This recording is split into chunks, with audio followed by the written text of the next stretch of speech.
Namaskar. Welcome to this session. Uh, we are considering this eternal problem of sorrows, and now we are considering this in the light of a Viveki. We all bother about experience of pain, and experience of pain is pain for us.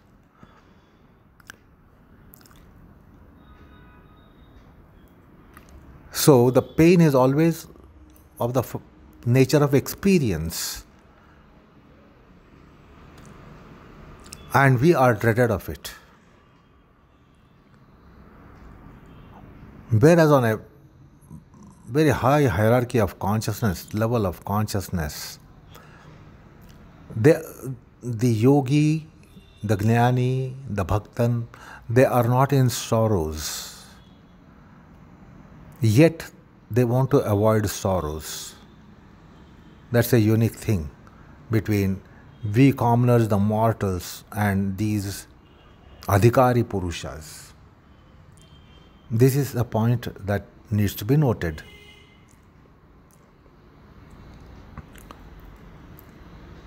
So, what is sorrow for us is sorrow for us, and we experience the sorrow, and we are tormented by sorrow. But what is sorrow for these people, the Viveki here, the Jnani here, Yogi here? He is not in sorrows, and yet they think of sorrows eradicated. Now, that sorrow they have is not a sorrow in the sense we have our sorrows. Our sorrow is a pain, it's a torment, it's a tormentation, it is agony, it is agonizing. While the sorrows which are spoken of here, heyam, dukkham, anagatam. So, anagatam itself gives us a little clue that they are not actually in sorrow, because that is yet to come.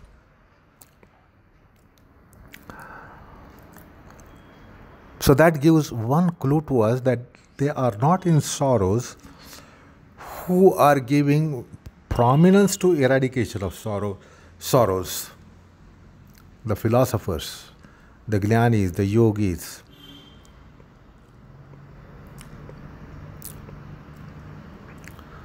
And as I have been repeatedly telling you, they are bothered about the first cause of sorrow. The first and foremost cause of sorrow. And that has been there from Anadikala. Now, if it is such a sorrow of such a remote, distant past, that is certainly not an agony. That is certainly not a pain. But yet, they give priority to eradicate that. And the first cause is said to be samyoga. This conjunction. Conjunction of what? In simple language, Prakriti Purusha samyoga. Now, nowhere we see the torment by this samyoga, because we are permeated and subsumed by Prakriti. It is all around us, it is within us. And its presence is not really causing torment for us.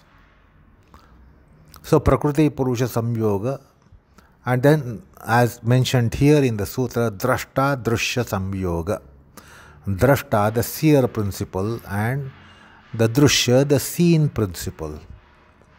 The samyoga itself is cause of pain. And therefore, dukkha nivrutti means samyoga nivrutti. The dukkha nivrutti or end of sorrow is nothing but end of samyogam, because that is the first cause And that is targeted by the people on that high pedestal of consciousness. So basically it should be noted that yogis don't experience pain. They are not referring to pain of experience, which is our case. We refer to pain only by experience or by little inference perhaps. Imagination that something is going to be sorrowful. And then we are sorrowed by not actually countering sorrow in our imaginations. Or by inference, when we infer that there is a sorrow, we are not experiencing sorrow and yet we declare that as a sorrow and we are tormented by sorrow.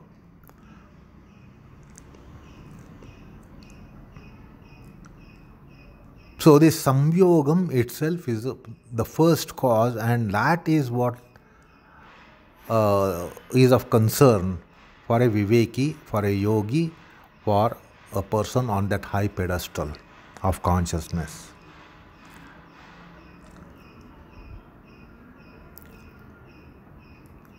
Because this samyoga, Prakriti Purusha samyoga, it is giving rise to enormous cause and effect relationships. Karmabandha, Janma-Mr cycle. One will not be getting freedom from the cycle of Janma-Mr.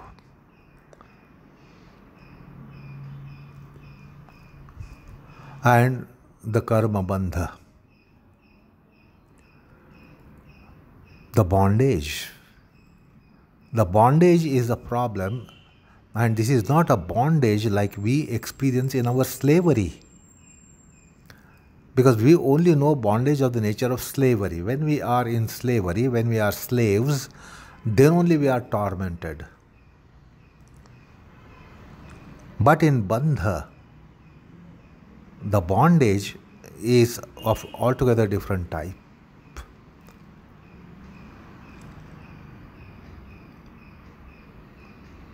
Getting caught in the cycle of Janma-Mr, karma phala, this itself is a sorrow for them. And that is not a sorrow for us. We have been taking births, countless births have been taken. It is not tormenting us, it will not torment us. Many of us, we actually have such a consciousness that we think this is only the life that we are having. This is perhaps the first and last life, many of them think. Those who don't believe in karma siddhanta, they think this is the only life that we have. And thereafter there will not be there, so therefore enjoy to brim. So, our incarnations are not bothering us. We have taken several countless incarnations, absolutely countless, absolutely infinite incarnations. That is not tormenting us. We are going to take infinite incarnations. That is not going to torment us.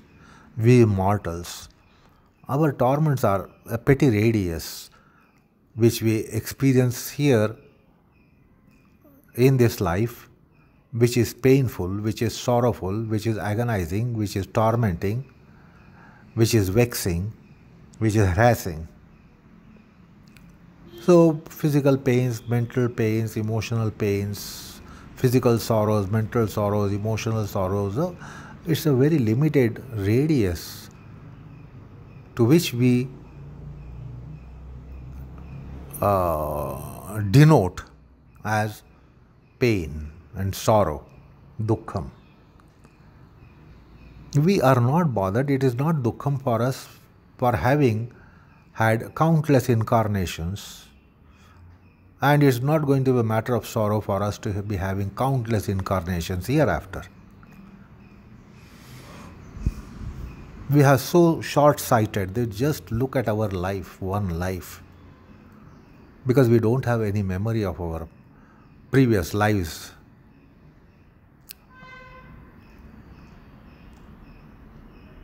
And therefore we do not know that whether we existed or not prior to this existence that we are having today.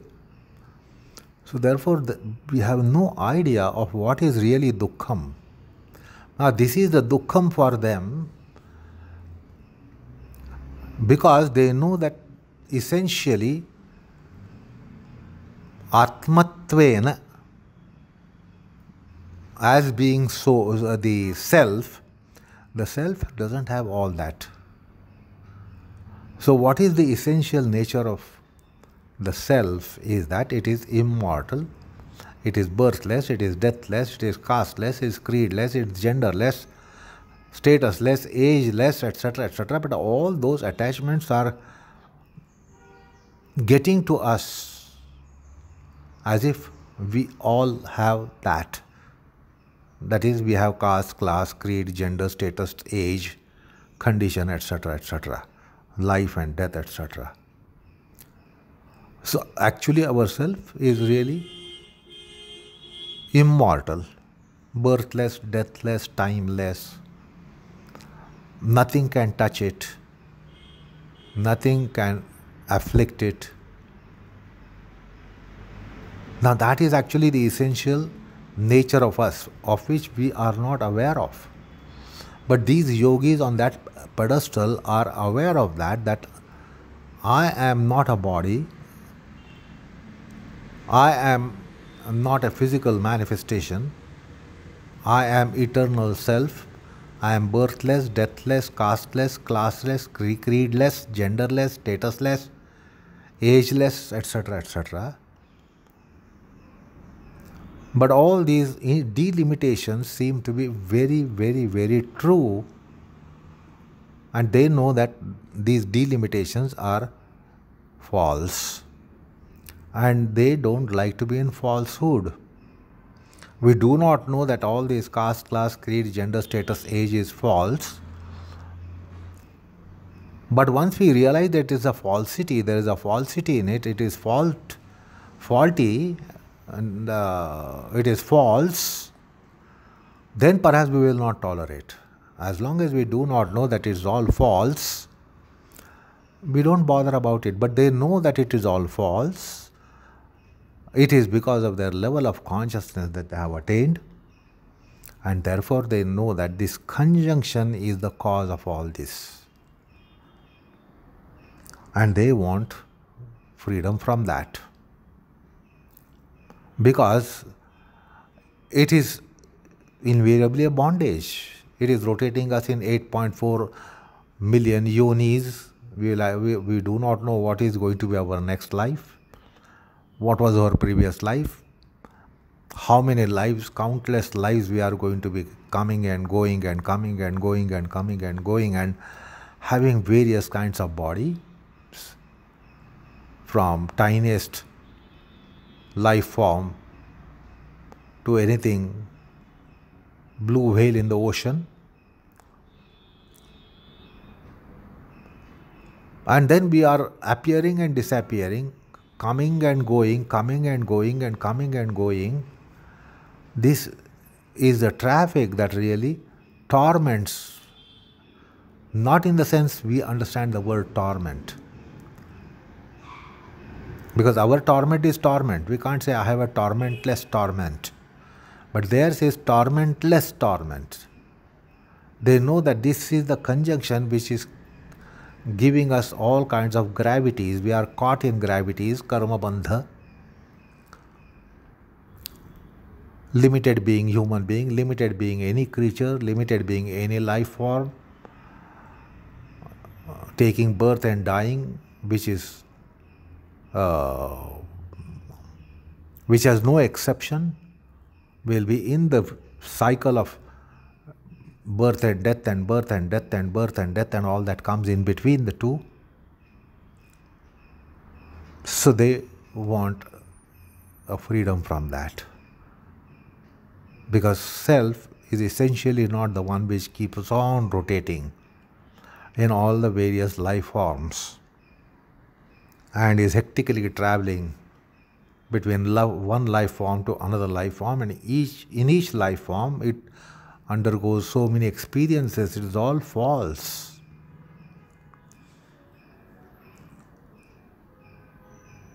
So we are not tormented by being living beings with an embodiment, because then that has limitation. So sometimes we envy an ant, sometimes we envy a flying bird. The ant creeping through a smallest passage, tiniest passage, where we cannot be entering, we cannot be passing through. So we envy the ant for its mobility. Where we cannot go, it goes. We envy the ant, it climbs up vertical stump of a tree trunk, and we struggle to climb up the tree. It effortlessly goes up. Perpendicularly goes up. We can only horizontally walk on the land, but it vertically climbs up, vertically climbs down. So we envy birds, we envy the beauty of some of the birds, beauty of some of the creatures, butterflies, birds, and their abilities of birds to fly, abilities of huge aquatics to be in the ocean without fear.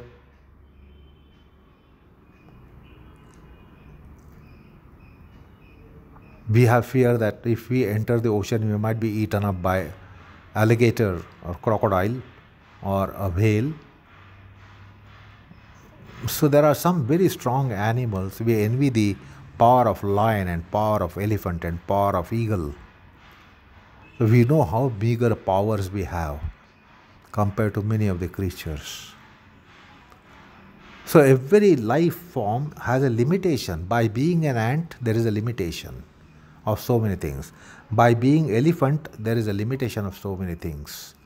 By being human being, there are so many limitations. So these are shackles. That's why it is called bandham. Bandha is a shackle. And we are not bothered about the shackles that we have. It is our ignorance. That is our avidya, that is our ajnanam, that we don't bother about our shackles, which are keeping us limited, while the Atma doesn't have such limitations. The self as Atma doesn't have any limitation, but then we are very, very limited. But that doesn't torment we mundane people, worldly people, but that is what they want to get rid of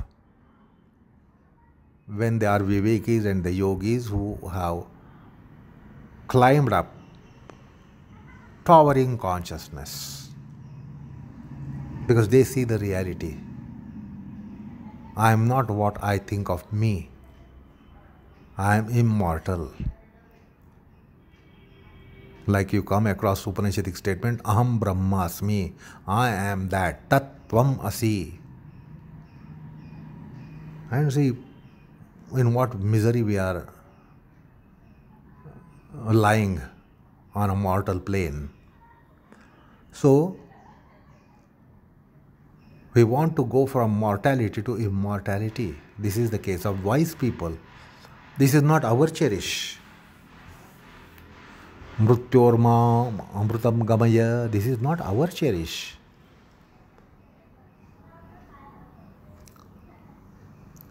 So,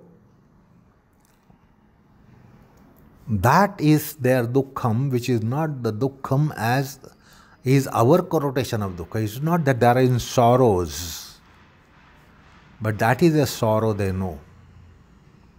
By the bondage, the shackles, the delimitations is a sorrow, and they want to overcome. Now this is caused by samyogam, drashtru drushya samyogam, as Patanjali postulates here.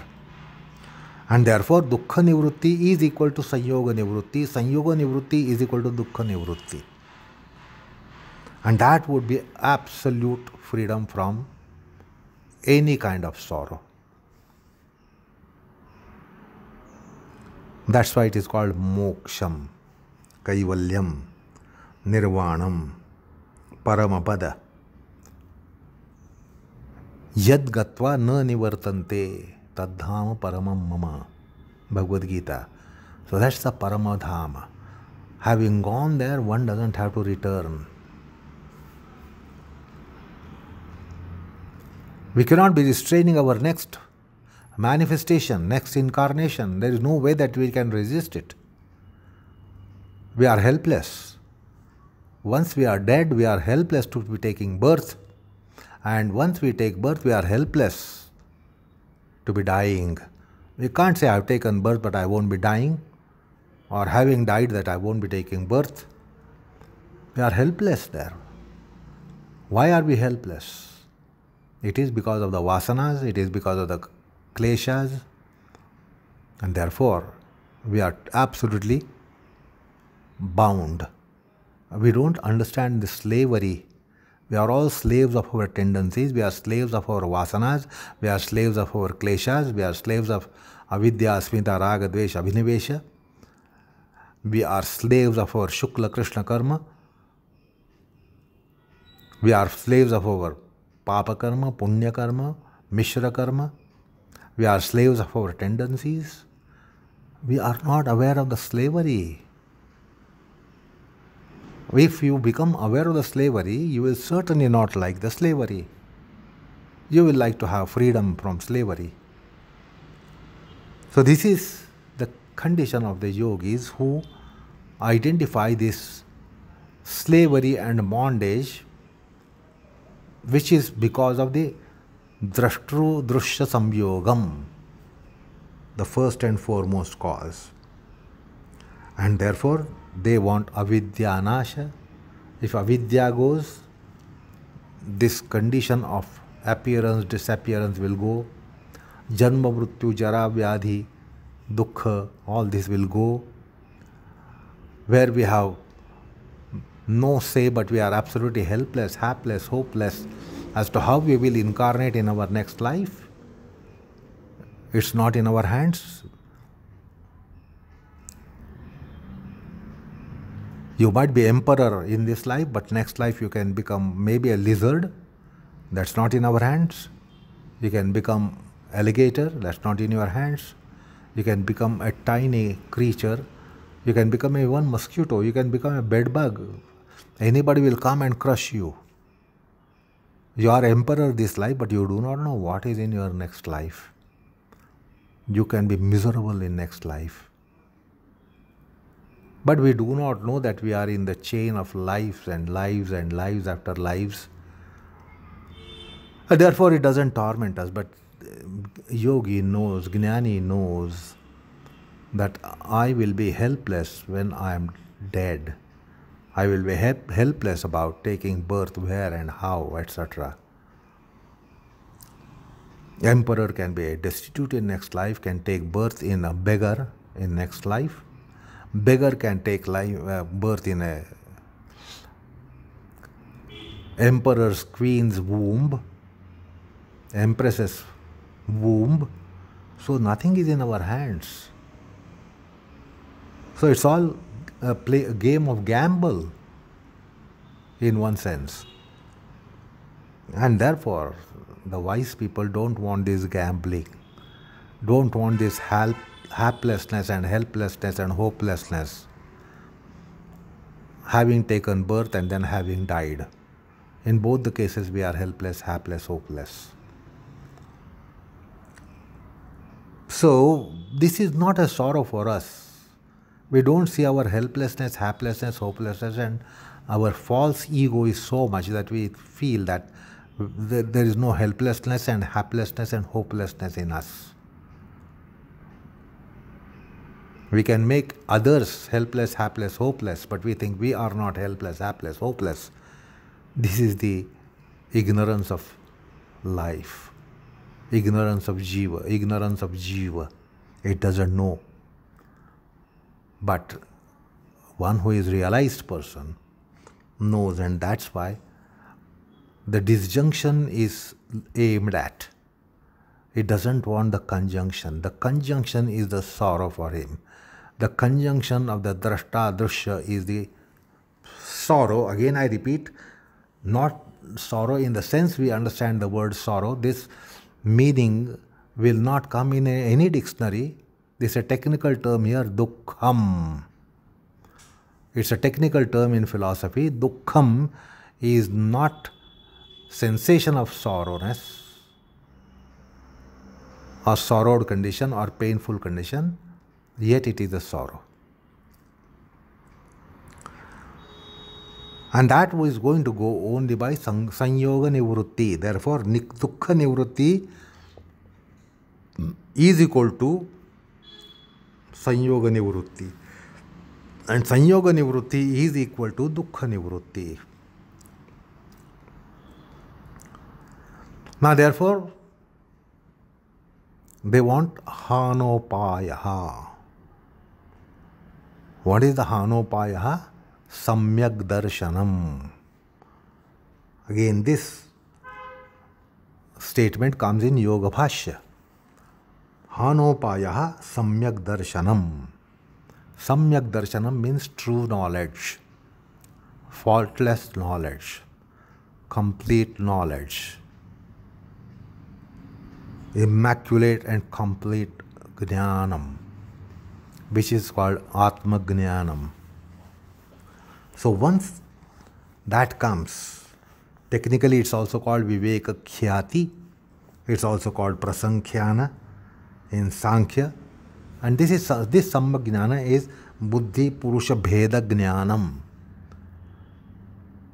Drashta drushya bheda jnanam, prakriti purusha buddha bheda jnanam, purusha buddhi bheda jnanam, sattva purusha anyata khyati. All these various terms in various references have come in the text of Patanjali. That is samyak jnanam, that is faultless knowledge.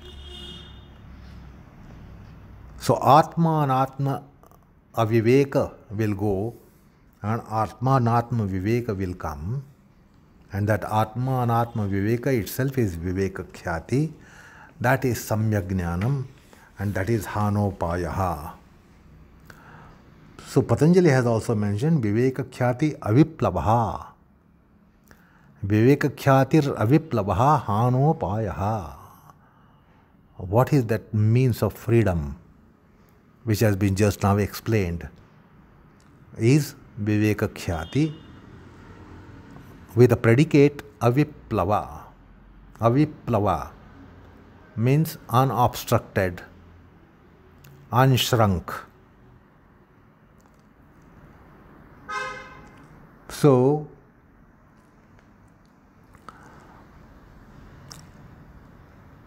and what is that hanam, what is that freedom? To be in the state of one's self. That's called hanam. To be in swarupa avasthiti, swarupa avasthanam, as Patanjali puts it.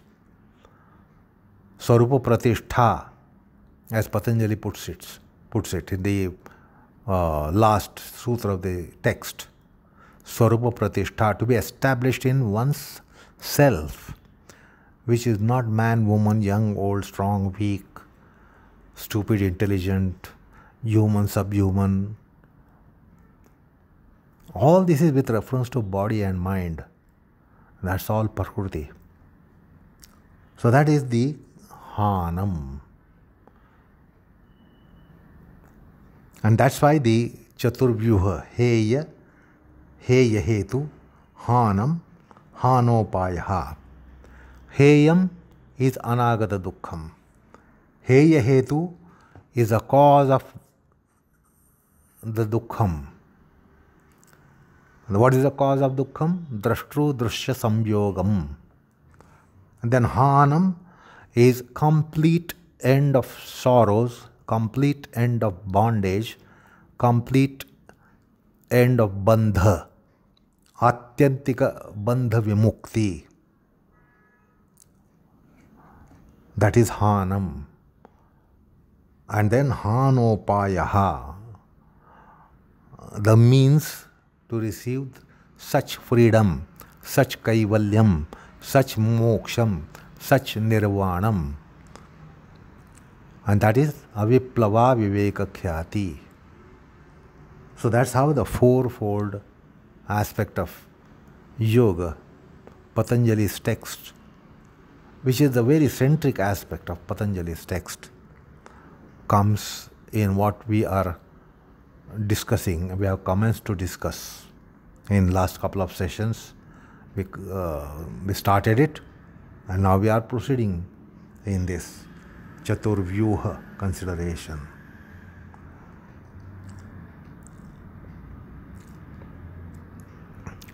Now, in philosophical argumentations, there is a wonderful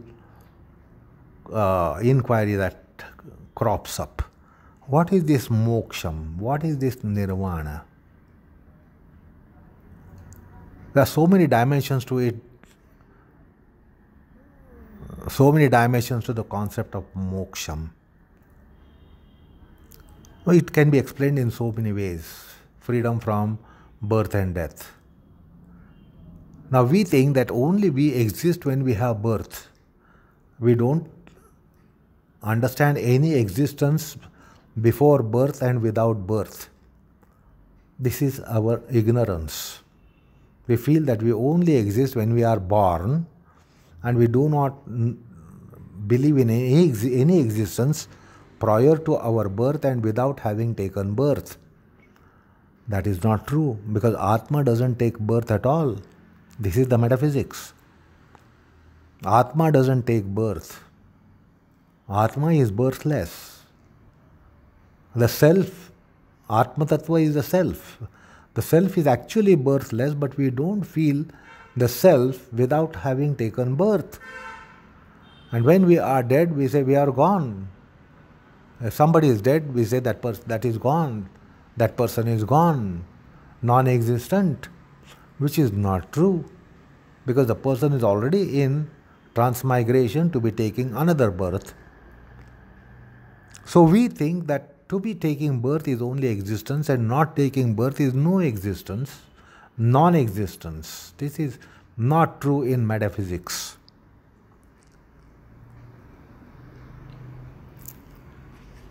So the question comes up, it seems that moksha is something that is to be attained. Moksha is to be attained, and the great noble souls attain liberation, attain moksham.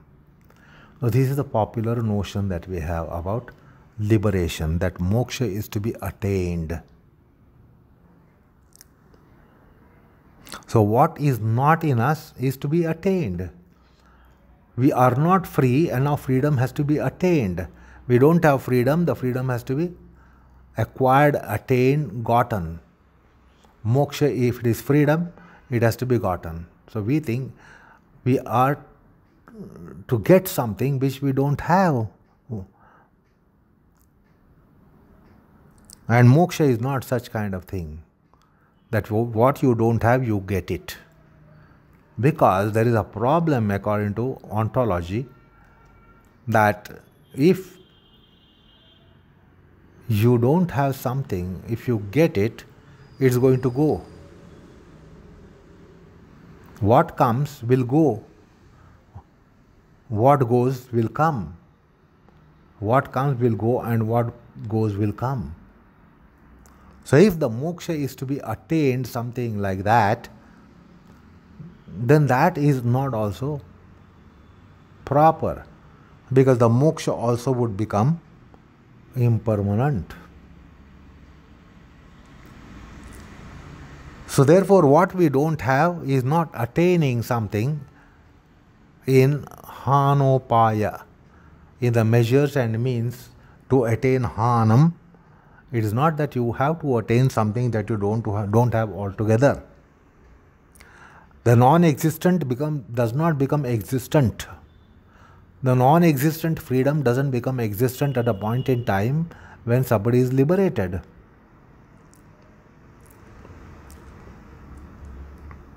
So what you don't have altogether is not to be attaining it.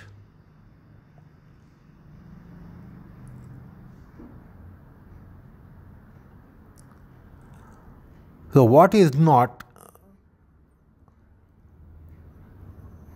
is to be brought to existence is not moksha. So what you don't have, getting is not moksha, nor all that you have to banish is also not moksha. So the question comes up, is it of the nature that what you have has to be banished altogether, or what you don't have altogether to be getting it, to be gaining it, to be attaining it, to be procuring it? What is this moksha?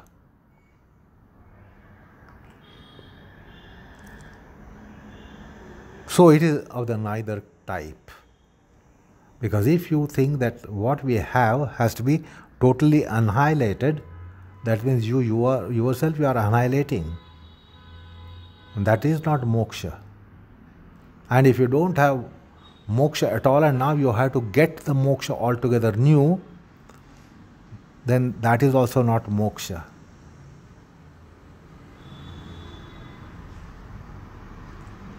Then what is moksha? The Siddhanta is what is vidyamana. Moksha is already vidyaman within us, it is existent within us. Only we are caught in the mirage that we think we are bound. Like the parrot is holding on to hook and it thinks that it is arrested in a cage, and therefore it holds fast to that hook and he thinks it is arrested. It is not arrested, it is holding on to that. There is no cage around it. If it leaves the grip, it can fly off. But it doesn't leave the grip, and therefore it thinks it is arrested. So it is not expelling all that we have, nor getting altogether new that we don't have. This is what the moksha is. So not getting something new and not dispensing with what you have as old. So it is neither dispensing what you have nor gaining what you don't have altogether. Because in that case the moksha would be ashashvatam. Nasato vidyate bhavo na bhavo vidyate sataha. If the moksha is not already existing in you, that means it is going to come. If it is going to come, it is going to be destroyable. It won't stay.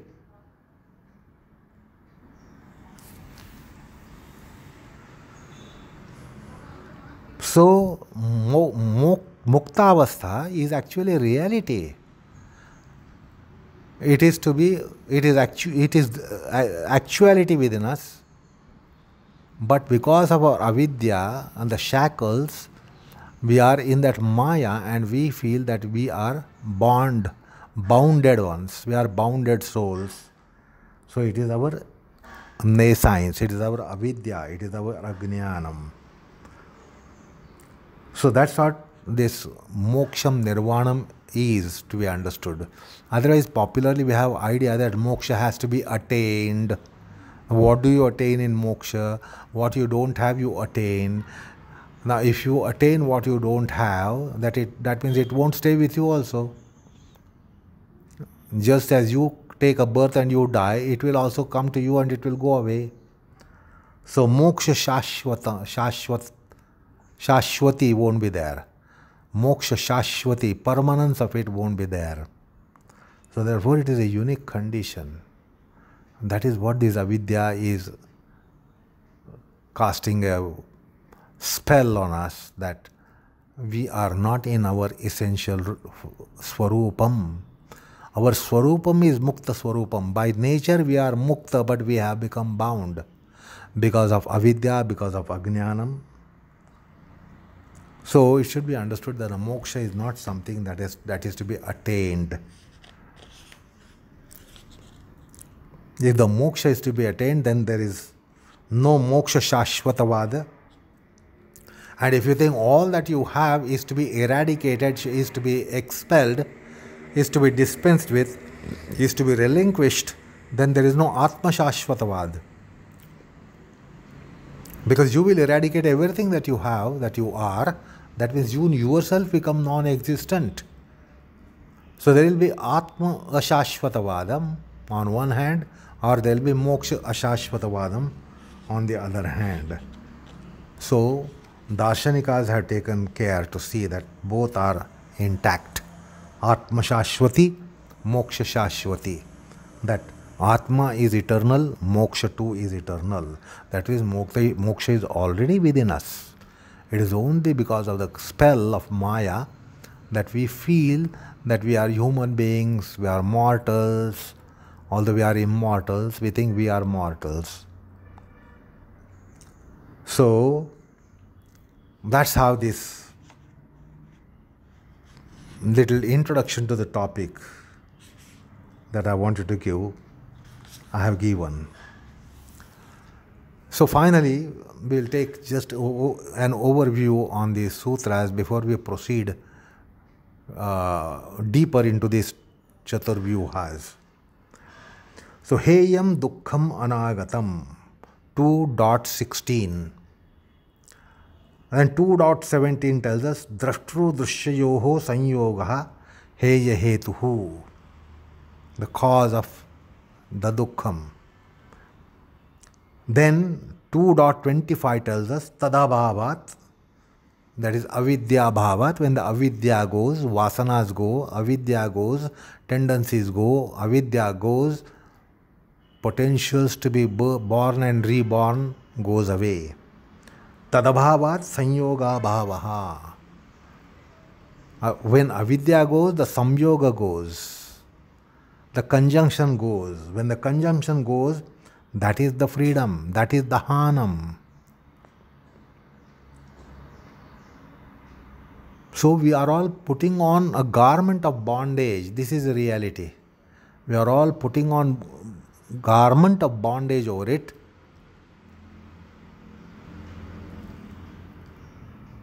It is a sheath that we have added to our existence, which gives us the feeling that we are limited and we are bound, and we are prone to appearance and disappearance, coming and going. But when the avidya goes away, the samyoga goes away, the conjunction goes away, and when the conjunction goes away, that's the disjunction, and that is why it is called kaivalyam. Aloneness, isolation. So there only has to be isolation from the drushya, isolation from prakriti for liberation. So that how happens? By avidya bhavat. Avidya going away, that will happen. Now what is the way to get rid of avidya? Viveka khyati aviplavahanopāyaha. 2.26. 2.26 tells us, Viveka khyati aviplavahanopāyaha. So, in brief, this is the introduction of the topic, which, as I said, is the heart of Patanjali's philosophy, centric aspect of Patanjali philosophy. So, with that, we will be ending the session today, and let us proceed on this in our next session. Namaskar, all of you.